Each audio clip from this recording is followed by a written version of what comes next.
안녕하십니까. 실천닷컴 마인드맵사의 경제 5번째 시간 김성태입니다. 이제 5번째 시간 정도 됐으니까 드디어 나와야죠. 그죠? 뭐가 나오죠? 시장의 수요와 공급이죠. 그죠? 경제에서 하실 때 좀 고난이도 문제의 기본, 기초라고 생각하시면 될 것 같고요. 이거와 관련한 문제들은 당연히 많이 나올 수밖에 없습니다. 왜 그렇죠? 왜? 경제니까요, 그죠? 경제니까 기본적으로 수요와 공급과 관련한 내용들은요, 이거 자체를 그냥 물어보는 문제가 안 나오더라도요, 최소한 어느 정도 응용돼서 이게 필요한 문제들, 이런 것들이 반드시 나올 수밖에 없다라고 하는 거죠, 그렇죠? 그리고 이제 본격적으로 뭐가 나오기 시작해요? 그래프가 나오기 시작하고요, 그렇죠? 그래서 그래프가 나온다고 해서 여러분 막 쫄고 그러실 필요 없다 그랬어요. 어차피 맨날 봤던 그래프가 또 나와요. 시험에서도요, 뭐 굉장히 창의적인 그래프가 나오고 이러지 않습니다. 절대 그렇지 않기 때문에요. 지금부터 하나하나 눈에 익혀 가시면서 뭐 잘 모르시겠다 그러면 한번 그려도 보시고 이제 그러면서 이제 연습해 나가시다 보면요, 여기 굉장히 익숙하게 되고요. 그리고 문제 실제 나와도 크게 무리 없이 풀어 나가실 수 있을 겁니다. 그래서 이제 기초 중에 기초라고 했으니까요, 이제 시작부터 해보죠, 그렇죠? 일단 시장의 수요와 공급이니까 시장부터 좀 볼게요, 그죠? 시장의 형태는 이제 경쟁 형태에 따라서요, 4개 정도 구분을 하고 있어요. 4가지 정도요. 그래서 완전 경쟁 시장과 동점적 경쟁 시장, 그리고 과점 시장, 독점 시장, 이렇게 4가지로 구분하고 있죠. 그래서 일단 결론부터 얘기했을 때요, 가장 이상적이다라고 하는 시장은 완전 경쟁 시장입니다. 가장 이상적인 시장이라고 이야기를 하고요. 그러다 보니까 가장 이상적인 거는 실제로 존재하기 어렵죠, 그죠? 이제 실제로 존재하기는 어려운데 그나마 조금 이제 이쪽으로 구분하고 있는 게 어떤 게 있죠? 뭐 쌀이라든가 뭐 주식시장 이런 것들은 좀 완전 경쟁 시장으로 구분하고 있긴 해요. 그러면 일단은 완전 경쟁 시장 같은 경우는요, 상품의 질이 어떻죠? 상품의 질은 굉장히 동질적입니다. 굉장히 동질적이고요. 그리고 공급자 수는 굉장히 많아요. 다수입니다.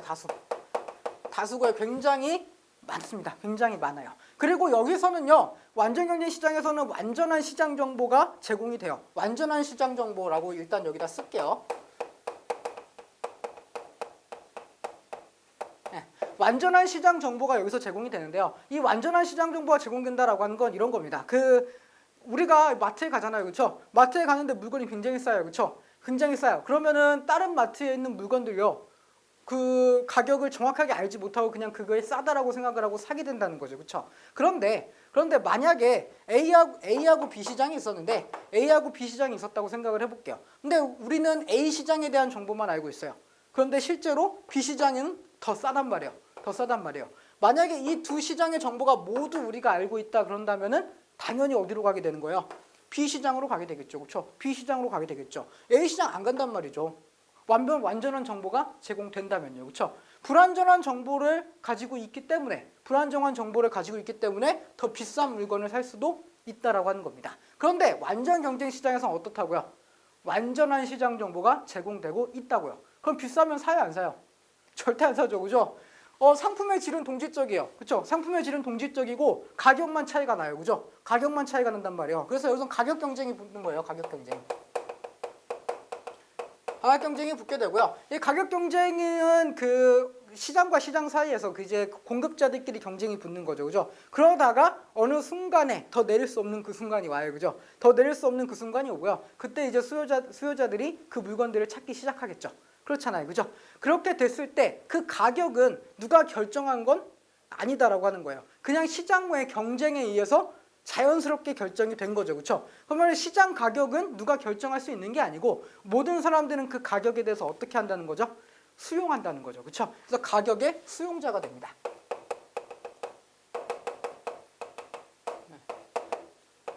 그래서 가격 경쟁이 일어나게 되고 가격의 수용자가 된다, 그렇죠? 그래서 누구도 가격의 결정자가 될 수 없는 시장이다, 이렇게 얘기하는 거죠, 그렇죠? 그래서 뭐예요? 완전한 시장 정보가 제공되는 완전한 경쟁 시장이다, 이렇게 이야기를 하는 거죠, 그렇죠?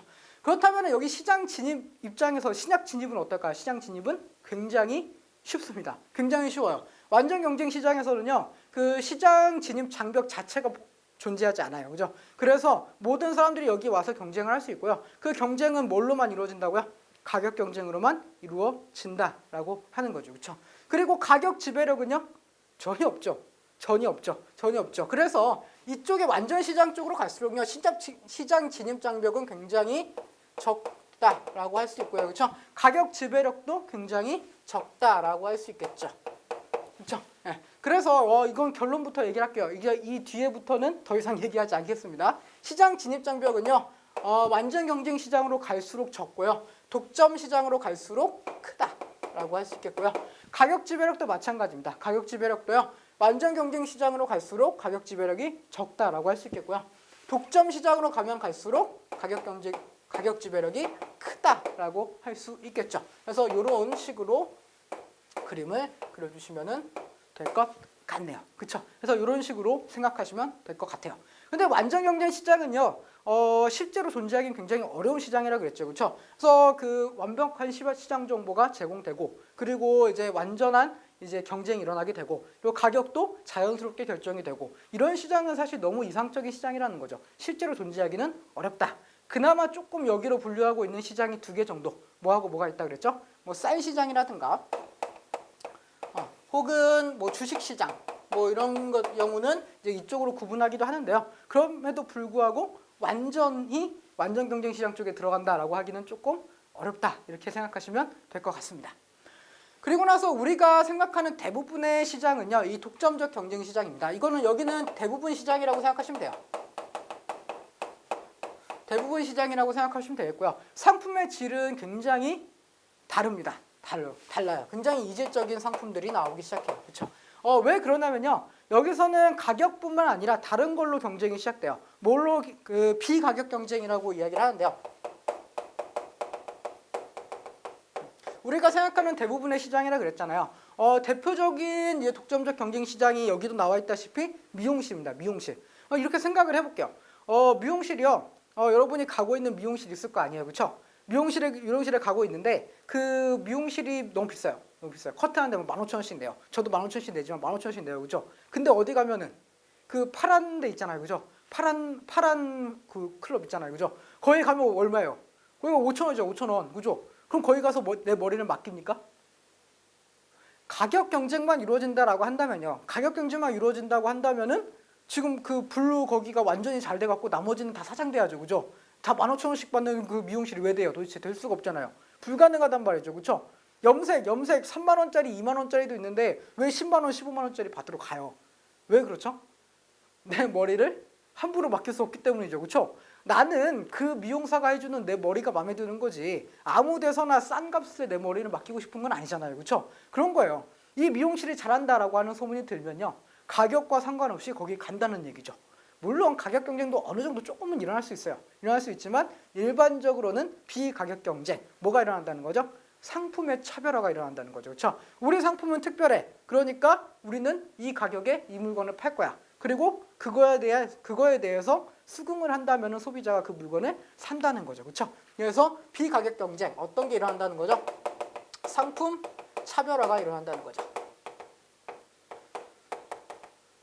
그렇죠. 그러면은 여기 상품 차별화가 이루어진다라고 한다는 거는 여러 사람들이 이 시장에 차별을 한다는 얘기겠죠. 그렇죠? 그 중에서 특별한 몇몇들이 상품 차별화에 성공을 하고요. 그 사람들이 여기에서 성공을 하는 사람들이 되겠죠. 그럼 일단은 공급자 수는 다수입니까? 소수입니까? 기본적으로는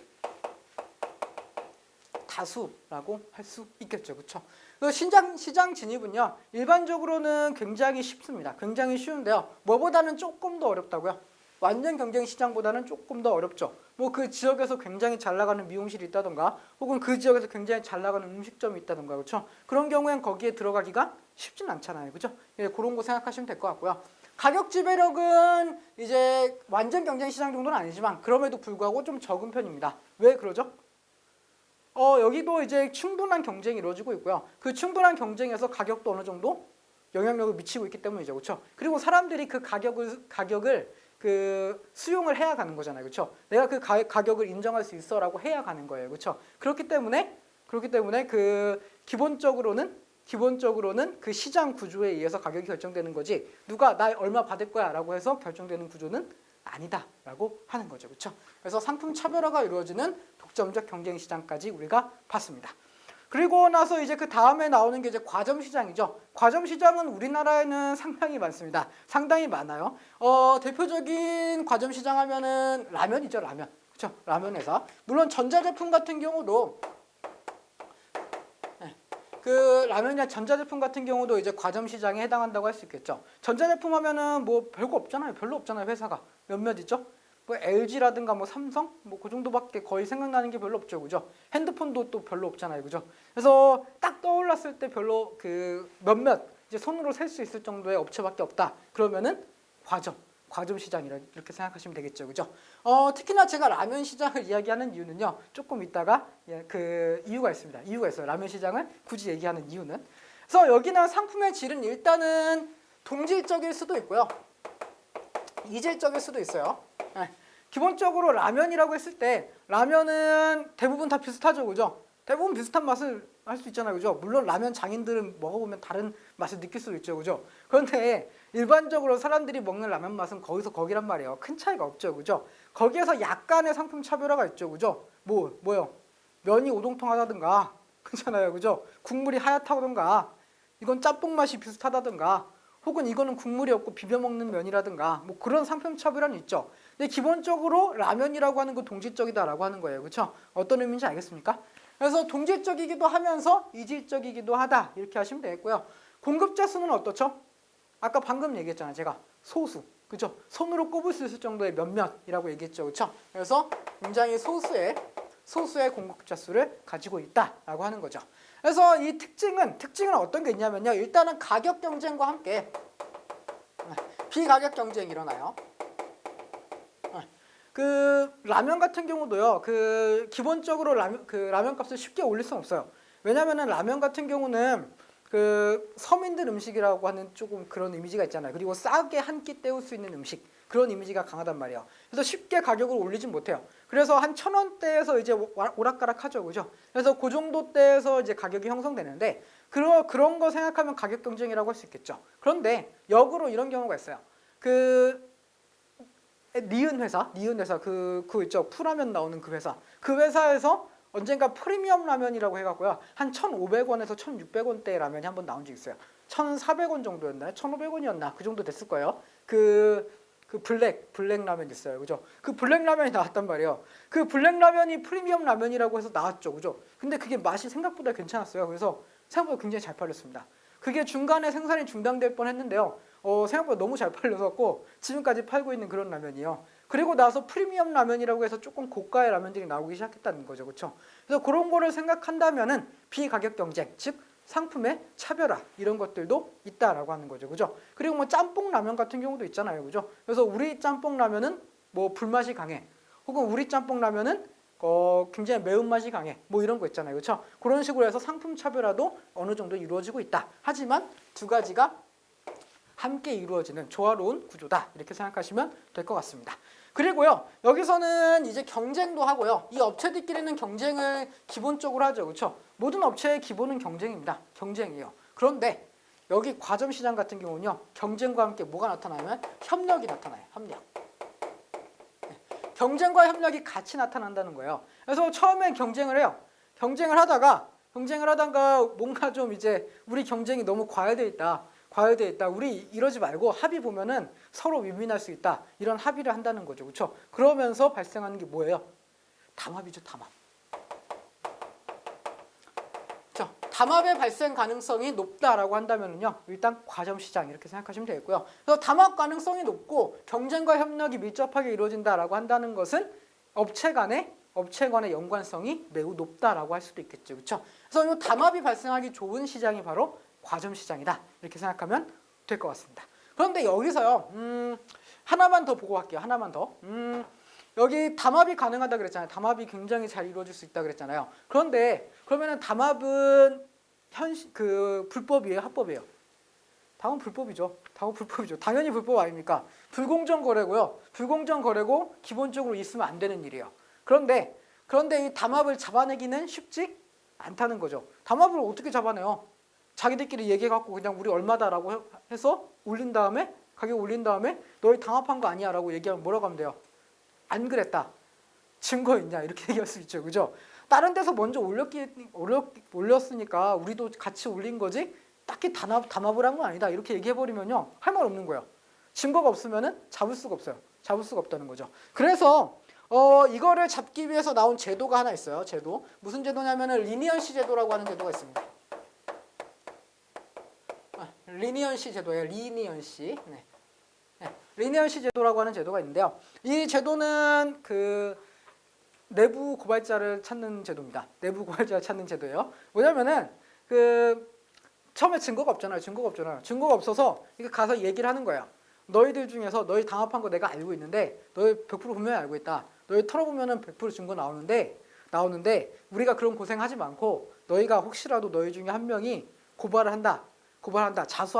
자수하면은 일단 너희들 벌금은 면제해주겠다. 이런 제도입니다. 너희 벌금 면제해주고 나머지 그 미리 안 본 애들, 그치? 그네들은 각오해라. 이런 제도죠, 그렇죠? 그래서 이 리니언시 제도가 실제로 큰 효과를 거두는 제도는 맞아요. 큰 효과는 거두는 제도는 맞고요. 이 리니언시 제도가 큰 효과를 거둔 그 대표적인 사례가 바로 라면 회사에 있었어요. 라면 회사. 아까도 얘기했다시피 그 라면 회사는 크게 4개 정도 있죠. 4개 정도. 아까 얘기했던 그 풀라면 나온 회사.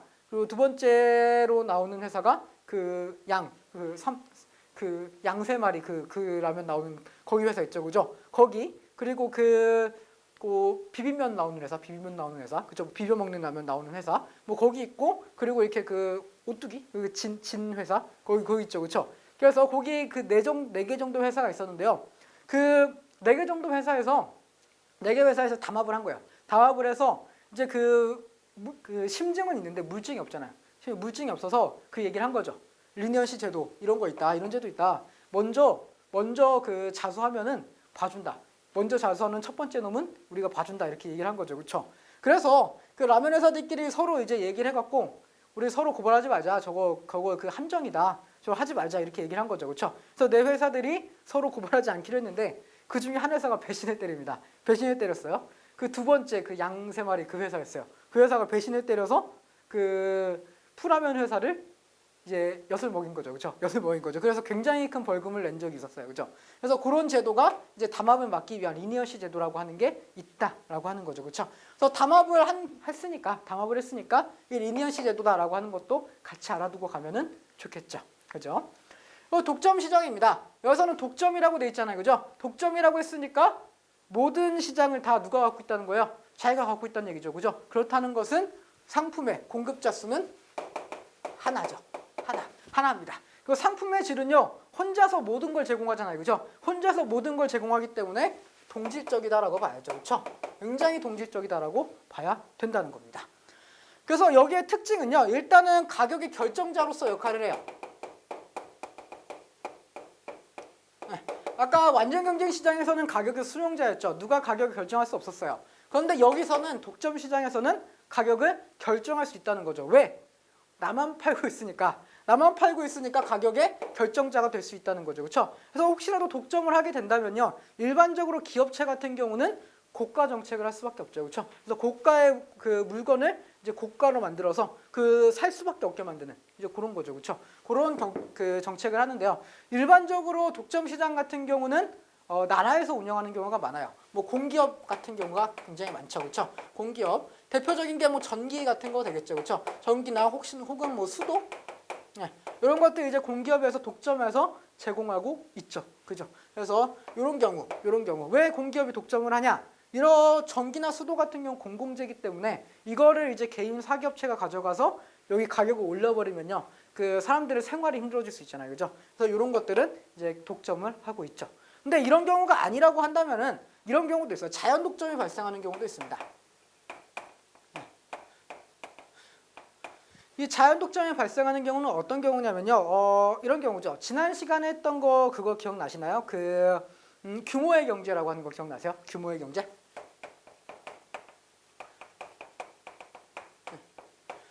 규모의 경제라고 해서 그 생산을 하면 할수록 비용이 싸지는 거죠.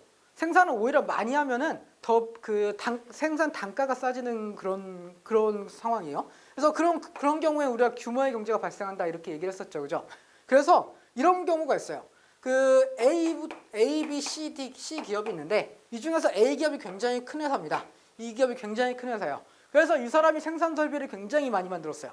그러다 보니까 이 사람은 많이 생산할수록 가격 경쟁력이 발생하는 거예요. 더 싸게 만들 수 있다는 거죠. 상대적으로 B나 C 회사는요, 그렇게 싼 가격에 물건을 제공할 수가 없는 거예요. 없는 거죠. 그래서 이런 경우에 이제 뭐가 발생하냐면은 치킨 게임이라는 게 발생하죠. 치킨 게임. 이 치킨 게임은 뭐냐면요. 그 차라고 차가 이렇게 양쪽에서 이렇게 달려와요. 달려옵니다. 그래서 브레이크 밟지 않아요. 브레이크 밟지 않아요. 이렇게 쭉 달려오다가 그 둘 다 그 브레이크 밟거나 혹은 피하지 않으면은 부딪히겠죠. 그렇죠? 부딪히겠죠. 그래서 담력 시험 같은 거예요. 둘 중에 하나가 피하지 않으면은 둘 다 죽는 시스템이죠. 둘 다 죽는 시스템이요. 그런 게임인데 누군가 한 명 피하면은 한쪽은 살게 되는 거죠. 그렇죠? 그래서 그런 거랑 비슷하다고 생각하면 돼요. 그래서 이 A 회사가 규모의 경제, 자기가 싼 단가에 할 수 있으니까 B나 C 회사가 제공할 수 없는 아주 싼 단가에 제공을 하는 거죠. 물품을 제공을 하는 거예요. 그럼 B, C 회사는 그거를 따라가면 망한다는 거예요. 그걸 따라가면 망하기 때문에 차라리 그 업종에서 후퇴해버린다는 거죠. 차라리 그 업종에서 후퇴해버린다는 거예요. 그래서 누구만 남게 되는 거예요? B하고 C 업체가 없어지고 A 업체 혼자만 남게 되는 거죠. 그러면 자연스럽게 A 업체가 그 물건을 독점하게 된다. 어떤 의미인지 아시겠습니까? 그래서 이런 경우에 자연 독점이 발생할 수도 있다라고 하는 겁니다. 뭐 대표적인 게 뭐 삼성 같은 경우죠, 그죠? 삼성이 그때 반도체 관련해서 이제 그 물건을 생산할 때 그 반도체 외국 업체들을 이제 그 사장시킬 때 그때 이런 방법을 굉장히 많이 썼어요. 그 삼성이 반도체를 꽉 잡고 있기 때문에 반도체 단가를 굉장히 낮춘 거죠, 그죠? 그래갖고 외국에 있는 뭐 독일 회사라든가 뭐 이런 회사들을 이제 사장시킨 거예요. 사장시키고 이제 그 거의 독점하다시피 반도체를 하게 된 거죠, 그렇죠? 그래서 이런 것들 생각하시면 될 것 같습니다. 그래서 시장과 관련해서 이 네 가지 정도 구분하실 수 있으면요 충분합니다. 충분하고요. 시험에 좀 많이 나오는 시장은 과점 시장이 좀 많이 나왔어요. 과점 시장이 조금 많이 나왔고요. 완전 경쟁 시장이나 독점적 경쟁 시장, 독점 시장 같은 경우는 거의 비슷한 수준으로 나왔다 생각하시면 될 것 같습니다. 그래서 이 정도 보고 가시면 될 것 같고요. 이제 메인이죠. 그 수요와 공급 보셔야죠. 수요에서요. 기본적으로 수요와 공급에서는 수요량과 수요를 구분하는 것부터 생각을 하셔야 돼요. 일단은 수요는 뭐예요? 수요라고 하는 거는요. 이 물건을 내가 얼만큼 원하는가? 이 물건을 내가 얼만큼 원하는가? 그러니까 몇 개까지 살 것인가? 사람들이 이 물건을 얼마만큼 사고 싶어 하는가? 이게 수요라고 할 수 있겠죠. 그렇죠? 그래서 수요량과 일단 수요부터 구분을 할게요. 수요량이라고 하는 건요. 특정 가격에서의 수요예요. 특정 가격에서의 수요다. 생각하시면 될 것 같고요. 수요라고 하면요. 이거는 모든 가격에서의 수요다. 이렇게 생각하시는 게 좋습니다. 네, 여기에 조금 어렵게 나와 있어요. 여기 수요량은 뭐 특정 가격 수준에서 구입하고자 하는 상품의 구체적 수량 뭐 이렇게 나와 있고 일정 기간 동안 상품을 구입하고자 하는 추상적 욕구라고 수요가 나와 있잖아요. 그죠? 물론 그렇게 생각하셔도 되는데요. 그냥 쉽게 생각하시면은 수요량은 특정 가격에서의 수요, 그리고 수요는 모든 가격 수준에서의 수요 이렇게 생각하시면 됩니다. 그렇게 생각하시면 될 것 같아요. 그래서 수요 법칙은 굉장히 간단하죠. 그래프로 그려보면은 이렇게 그려요. 여기가 가격이고요. 여기가 수량이라고 할게요. 가격이고 여기가 수량이라고 했을 때 여기에서 그 가격이 높아지면요. 가격이 비싸졌어요. 그럼 많이 사요, 안 사요? 당연히 안 사죠. 여러분의 본능에 맡기세요, 이런 건. 그죠? 가격이 비싸지면 당연히 안 사죠. 가격이 싸지면요? 어머, 저건 사야 돼. 이러면서 사잖아요. 그죠? 사잖아요. 그러니까 가격이 비싸면은 덜 사고, 가격이 싸지면은 많이 사고, 그런 거 아닙니까? 그래서 가격이 높았을 때는 수요가 굉장히 적겠죠. 그죠? 그래서 여기서 시작을 하다가 가격이 떨어지면 오히려 수량은 늘어나는 구조겠죠. 그렇죠? 그래서 이런 역방향 그래프가 나오게 됩니다. 그렇죠? 그래서 가격과 수요의 그 반비례 그래프가 수요 법칙, 수요 그래프 이렇게 생각하시면 될 것 같고요. 여기서 조금 생각하셔야 될 게 이 가격이에요.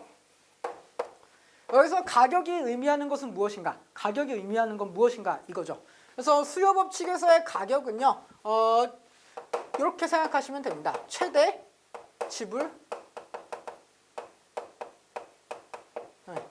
내가 최대한 얼마까지 지불할 수 있는가? 내가 얼마까지 지불할 수 있는 용의가 있는가? 그래서 내가 이 정도 가격이면 내가 살 수 있어. 바로 이런 겁니다. 그래서 이 정도 가격에서는 내가 얼만큼 살 생각이 있어. 요만큼은 살 생각이 있어. 이런 의미고요. 요 가격에서는 내가 요만큼 살 용의가 있어. 이런 뜻이 된다는 거죠. 그렇죠? 제가 이 얘기를 왜 하냐면요. 나중에 잉여라든가 뭐 이런 거 생각하실 때요.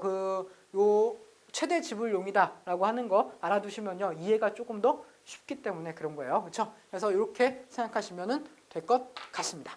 그래서 이거 말고는 사실 수요 법칙에서 할 게 없어요. 진짜 없어요. 뭐라는 거예요? 가격과 수요의 반비례 곡선. 그렇죠? 그걸 기본으로 하시고요. 가격은 최대 지불용이다. 이렇게 생각하시면 되겠죠. 그런데 여기서 이제 조금 더 보셔야 될 건 뭐냐면요. 수요량의 변화가 있고요. 수요량의 변화가 있고요. 그리고 수요의 변화가 있어요.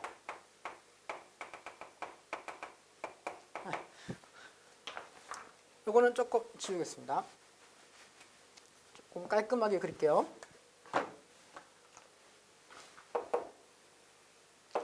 이렇게 되어 있는 상황에서요. 수요량이 변한다라고 하는 말이 나올 수 있고요. 수요가 변한다라고 하는 말이 나올 수가 있어요. 이거는 굉장히 잘 구분하셔야 됩니다. 수요량이 변했다라고 하는 건요. 아까 얘기했다시피 특정 가격 수준이라고 그랬잖아요. 수요량은 특정 가격 수준에서의 수요예요. 수요. 그렇기 때문에 이 수요량의 변화는요. 가격에 의해서 변하는 겁니다. 가격에 의해서. 가격 요인에 의해서 변하는 거예요. 가격. 그래서 가격이 변했을 때 변하는 게 수요량입니다. 수요량이에요. 반면에 수요의 변화는 모든 가격 수준에서의 변화라고 했죠. 그렇죠? 그래서 수요의 변화는요. 가격 외 다른 요인에 의해서 변하게 되는 건 전부 수요의 변화예요. 수요의 변화.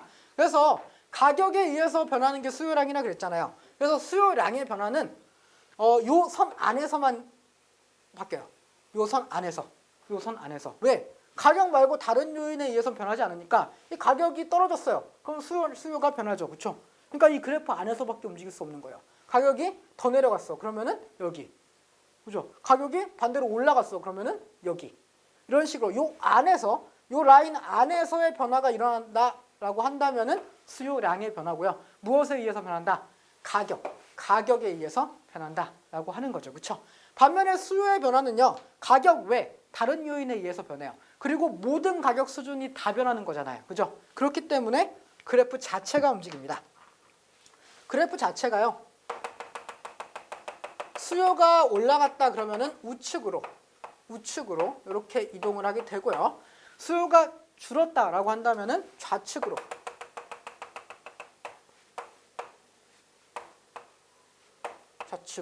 이렇게 변하게 된다라고 하는 거죠. 그렇죠? 그래서 수요의 변화는 그래프 자체 이동을 수반하고요. 가격 외 요인에 의해서 변화하게 된다. 여기까지를 기본적으로 아셔야 됩니다. 그러면은 이건 조금 추상적이잖아요. 그죠? 가격 외 요인이라고 했잖아요. 그죠? 굉장히 추상적이죠. 그죠? 그럼 가격 외 요인이 어떤 게 있냐? 이거 궁금할 수 있죠. 그죠? 그래서 하나씩 볼게요.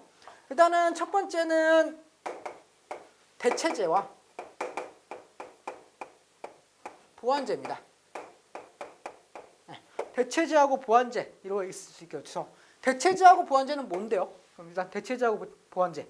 물론 이미 공부하신 분도 있겠지만 처음 공부하시는 분들을 위해서 조금 자세히 설명해 드리겠습니다. 대체재는요. 딱 말만 딱 봤을 때 그렇죠? 단어 자체가 중요합니다. 대체할 수 있다는 거예요. 대체할 수 있다. 대체재 같은 경우는 이런 거죠. 여러분이 되게 좋아하는 음식, 소주 한잔 하실 때, 다 성인이시니까, 소주 한잔 하실 때 제일 좋아하는 안주 뭐죠? 삼겹살 아닙니까? 그렇죠? 삼겹살. 그래서 뭐 돼지고기, 돼지고기가 있어요. 돼지고기가 있는데, 이 돼지고기 대신에 돼지고기 먹고 싶은데 그 돼지고기를 지금 먹을 수 없는 상황이에요. 그러면은 돼지고기 대신에 다른 고기를 먹을 수도 있겠죠, 그렇죠? 그래서 돼지고기를 대체할 수 있는 고기, 뭐 어떤 거 있을까요? 뭐 소고기라든가. 소고기, 뭐 혹은 닭이 될 수도 있겠고요. 뭐 혹은 뭐 오리, 뭐 이런 것들, 그렇죠? 그래서 이렇게 대체할 수 있는 것들 있잖아요, 그렇죠? 그래서 요거 대신에 다른 걸로 해도 상관이 없는 것들, 그렇죠? 그런 게 바로 대체제다 이렇게 부르는 거고요. 보완제는 반대로 뭐예요? 보완제 같은 경우는 보완하는 거예요. 보완하는 거. 똑같이 돼지고기라고 하겠습니다. 돼지고기 할 때인데 그 돼지고기 살 때 그 삼겹살만 먹습니까? 여러분은 육식 동물이라서 고기만 먹나요? 아니잖아요. 그죠? 그런 거 아니잖아요. 돼지고기 먹을 때 뭘 또 먹어야 돼요? 뭐 상추도 먹어야 되고 뭐 깻잎도 먹어야 되잖아요. 뭐 고추도 좀 넣으셔야 되고 그렇죠? 그럼 마늘 좋아하시는 분들 마늘도 넣어야 되고 그잖아요, 그죠? 그래서 돼지고기랑 살 때 이거랑 같이 사게 되는 거죠, 그렇죠? 그런 것들이 바로 보완제다라고 할 수 있는 거죠, 그렇죠? 뭐 대표적으로 뭐 아까 말했던 상추, 뭐 마늘, 뭐 이런 것들이겠죠, 그렇죠? 마늘, 뭐 이런 것들이 뭐 대표적인 보완제다 이렇게 할 수 있겠죠, 그렇죠? 여기서 고기라고 얘기를 했는데 뭐 다르게 얘기할 수도 있죠. 뭐 뭐라고 얘기할 수 있어요? 이게 자동차다라고 한다면은 자동차의 보완제는 뭐가 될 수 있는 거예요? 기름, 휘발유, 혹은 뭐 차량용품, 뭐 이런 것들이 될 수 있겠죠, 그죠? 또 자동차 SM5 그런 거면은 뭐 소나타, 아반떼 이런 거 다 대체제가 될 수 있겠죠, 그죠? 그런 식으로 생각하면은 될 것 같습니다. 이거 대신에 다른 거 사도 되는 거, 이거 살 때 같이 사야 되는 거 이렇게 생각하시면 될 것 같아요. 그럼 이 대체제와 보완제가 변할 때 어떻게 되는가 이거 조금 볼게요.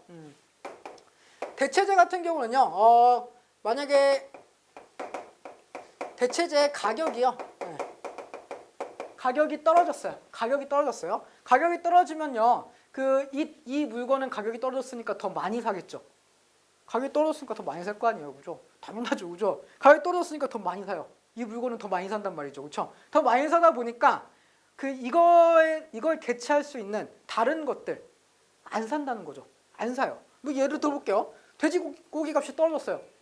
근데 돼지고기 대체제 소고기, 닭고기, 오리 이런 것들 있죠, 그렇죠? 이런 것들. 그럼 돼지고기가 싸졌으니까 돼지고기를 먹지 굳이 소고기, 닭고기, 오리고기를 굳이 먹으려고 안 한다는 거죠, 그렇죠? 그래서 돼지고기가 싸지니까 대체제들은 오히려 수요가 떨어진다는 겁니다. 그래서 가격이 떨어졌을 때 수요는 오히려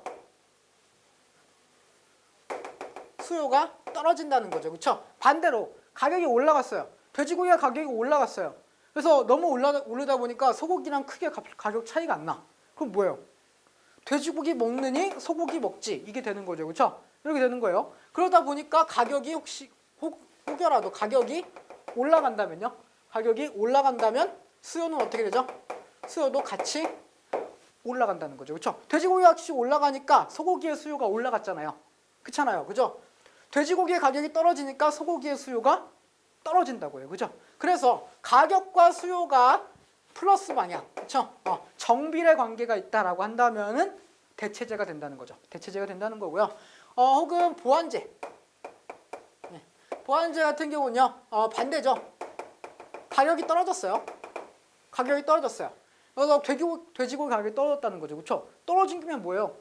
먹어야죠, 그죠? 떨어진 김에 먹어야죠, 그죠? 이럴 때 아니면 언제 먹습니까, 그죠? 떨어졌어요. 떨어지니까 돼지고기 먹으려고 하는데 돼지고기만 삽니까? 아니죠, 그죠? 상추도 사고 마늘도 사야 될 거 아니에요, 그렇죠? 그래서 보완제 같은 경우는요, 가격이 떨어지면 오히려 수요가 어떻게 된다는 거예요?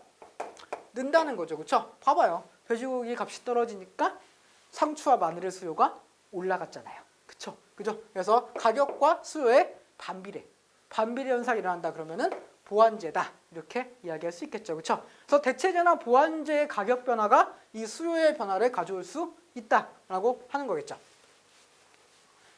쉴게요. 두 번째입니다. 두 번째는요, 이제 소득. 소득의 변화. 만약에 소득이 올라갔어요. 소득이 올라갔으면 당연히 수요도 올라가겠죠, 그죠? 소득이 떨어져요. 그러면은 수요는 당연히 떨어지겠죠. 당연한 거 아닙니까, 그렇죠? 여러분 용돈이 늘었어요, 그죠? 그럼 맛있는 거라도 한 번 더 먹을 거 아니에요, 그죠? 그래서 여러분 용돈이 떨어졌어요. 그러면은 뭐라도 좀 허리띠 졸라매야 될 거 아니에요, 그죠? 그렇잖아요, 그죠? 그래서 이렇게 생각하시면 돼요. 소득이 올라가면 일반적으로 수요가 올라가고요. 소득이 떨어지면 일반적으로 수요는 떨어집니다. 다만 요런 경우는 우리가 정상제다 이렇게 불러요. 요거는 우리가 정상제라고 부르는 거에 대한 거고요. 정상제 말고 열등제라고 하는 게 있어요. 열등제. 열등제라고 하는 건요, 오히려 이거랑 반대 현상이 나타나요. 열등제는 소득이 올라가잖아요. 그럼 오히려 그 수요가 떨어져요. 왜 떨어져요? 뭐 그런 경우가 있을 수 있냐? 있죠. 어떤 경우가 있을 수 있죠? 연탄 같은 거 생각하시면 돼요. 연탄 같은 거. 여러분 소득이 올라가요, 그렇죠? 소득이 올라가면 도시가스 쓰지 뭐하러 연탄을 써요? 그잖아요. 더 깔끔하고 더 따뜻한데, 그렇죠? 그런데 소득이 떨어져요. 정말 찢어지게 가난해졌어, 그렇죠? 남부럽지 않은 가난함이 생겼어요, 그죠? 그럼 뭐예요? 그런 경우에는 그 가스 이런 거 비싸니까 조금 싼 난방 시스템인 연탄을 산다는 거죠. 그렇죠? 그래서 오히려 소득이 떨어졌을 때 수요가 늘어나고 소득이 올라갔을 때 수요가 떨어지는 재화, 그런 거는 열등제 이렇게 부른다는 거죠. 그렇죠? 나중에 한 번 더 하기는 할 겁니다. 어쨌든 그래서 정상제와 열등제가 있다라고 하는 것 정도 아시면 되겠고요. 뭐가 됐든지 간에 소득과 관련해서 수요의 변화를 일으키고 있다라고 하는 거 보시면 되겠죠. 됐습니다. 그리고 또 뭐 몇 가지 더 한다면은 뭐 추가한다면 어떤 거 있을까요? 뭐 선호도의 증가, 선호도의 증감 이런 거 될 수 있겠죠. 그렇죠? 뭐 원래 처음에 그 삼성 핸드폰은 정말 쓰레기 취급받았어요. 그죠? 삼성 핸드폰이라고 하기보다는 스마트폰. 그죠? 여러분이 아실지 모르겠는데 그 아이폰이 나오기 전에 옴렉이라고 불리는 핸드폰이 있었어요. 그 핸드폰 선호도 굉장히 떨어졌었죠. 그런데 지금은 갤럭시가 상당히 선호도가 높아졌잖아요. 그죠? 뭐 그런 거 생각하시면 되겠고요. 그리고 뭐 하나 더 한다면은 뭐 어떤 거 있을까요? 뭐 인구. 원래 인구가 너무 없어서 뭐 해도 장사가 안 되는 동네였는데 갑자기 인구가 증가하면서 여기에 수요가 증가할 수 있죠. 그렇죠? 그래서 그런 것들이 이제 수요의 변화를 일으킨다. 이렇게 보시면 되겠습니다. 그럼 수요와 관련해서 다 했어요. 이제 공급만 보면 되겠네요. 공급도 똑같아요. 그 수요 먼저 한번 했으면은요, 공급은 정말 짧게 끝납니다. 공급은 정말 짧게 끝나요. 볼게요. 공급량은 뭐요? 아까 똑같이 하시면 돼요. 특정 가격이요. 특정 가격에서의 공급량이죠. 네, 공급량이고요. 네, 이거는 특정 모든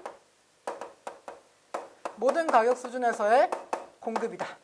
네, 이렇게 하시면 돼요. 그렇죠? 똑같아요. 뭐만 바꾸면 돼요? 수요랑 공급만 바꾸면 되죠. 그죠? 똑같습니다. 뭐 설마 이거 뭐 질문하시는 분은 없겠죠. 그죠? 똑같습니다. 똑같아요. 심지어 내용도 똑같습니다. 공급 법칙 일단은 그래프 한번 그려볼게요. 네, 이렇게 돼 있고요. 공급은 어떻게 이루어지죠? 여러분이 장사한다고 생각하시면 되죠. 그렇죠? 가격이 떨어졌어요. 그럼 팔고 싶어요? 싫죠. 가격이 떨어졌는데 뭐하러 그거 팔고 있어요. 그죠? 궁상맞게. 그렇잖아요. 가격이 올라가면은 뭐가 됐든 팔아야죠. 그렇죠? 빨리 팔아야 이득이 많이 남으니까. 그죠? 그래서 가격과 수량의 정비례 관계가 일어나게 되겠죠. 그렇죠? 그래서 가격이 올라가면요. 가격과 수량. 네.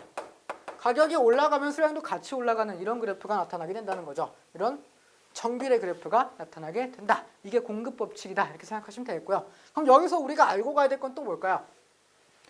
이 가격이 무엇인가죠. 그렇죠? 이 가격이 무엇인가? 가격이 무엇인가 알고 가야 될 거 아니에요. 아까 수요에서의 가격은 뭐라 그랬어요? 아까 얘기했으니까. 예, 아까 수요에서의 가격. 방금 전에 했으니까 이 정도는 기억해요. 근데 뭐라 그랬죠? 최대 지불 용의. 내가 얼마까지 지불할 수 있는가. 그렇죠? 그럼 공급에서의 가격은 뭘까요? 공급에서의 가격은요. 최소 요구 금액입니다. 내가 최소한 얼마만큼은 받아야겠다. 내가 최소한 이 가격만큼은 받아야 돼. 그래야 내가 팔 거야 라고 하는 거죠. 그렇죠? 그래서 요 가격 수준에서는 요만큼의 공급. 그렇죠? 이 가격 수준에서는 이만큼의 공급. 그렇죠? 그래서 이 가격에서 최소 내가 요만큼은 팔기 위해서는 내가 최소 얼마만큼 받아야 되는가. 이게 바로 공급 곡선에서의 가격이다. 이렇게 생각하시면 되겠습니다. 그러면은 이제 여기서 또 봐야 될 건 뭐죠? 똑같다 그랬잖아요. 수요랑. 그죠? 수요량, 공급량의 변화가 있고요.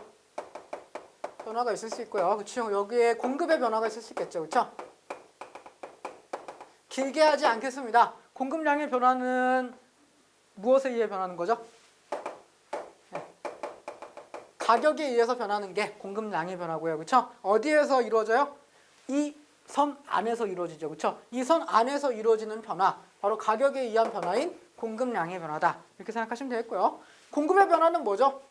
가격 외 다른 요인에 의해서 변하는 것이다. 이렇게 생각하시면 되겠고요. 가격 외 요인으로 인해서 변하는 거는요. 이거 전체가 다 변하는 거잖아요. 그렇죠? 그렇기 때문에 그래프 자체가 어떻게 이동한다고요? 공급이 늘어났을 경우 우측으로 이동을 하게 되고요. 네. 공급이 줄어들었을 때는 좌측으로 이동하게 됩니다. 그렇죠? 이렇게 보시면 될 것 같아요. 마지막입니다. 정말 마지막이네요. 정말 마지막입니다. 공급의 변화, 가격 외 요인, 공급의 변화는 어떤 것 때문에 일어날 수 있는가 이런 거겠죠, 그렇죠? 첫 번째는 기술이죠, 기술. 기술이 진보했어요. 기술이 진보했으니까 더 빠르게, 더 싸게, 그리고 더 많이 생산할 수 있게 된다는 거죠, 그렇죠? 그러면서 생산량이 증가하게 되는 거 이렇게 보시면 되겠고요. 그리고 또 정부가 보조금을 줘요. 이 산업은 굉장히 중요한 산업이기 때문에 정부가 지원을 해줘서 이거를 키워주려고 한다는 거죠, 그렇죠? 그래서 정부 보조금을 받게 되면요, 오히려 공급이 증가하게 되겠죠, 그렇죠? 그래서 그런 식으로 보시면 될 것 같습니다. 그래서 이 정도 쭉쭉 보시면 돼요. 여기 사례 같은 경우도 잘 나와 있으니까 그런 거는 조금 보시면 되겠죠. 네, 더 보실 거 없습니다. 충분히 하셨어요. 그래서 이번 시간은 여기까지 하고요. 그럼 다음 시간에는 뭘 볼 거냐? 이 수요와 공급 그래프를 가지고요. 그 균형 가격이 어떻게 결정이 되고 그 균형 가격이 어떻게 변화하는가 이런 것들에 대해서 조금 더 보도록 할게요. 그래서 이번 시간 여기까지 하시고요. 잠깐 쉬시고 다음 시간 보시면 될 것 같습니다. 웬만하면요 짧게 쉬시고요. 이어서 보시는 거를 추천할게요. 네, 수고하셨습니다. 잠시 후에 뵙겠습니다.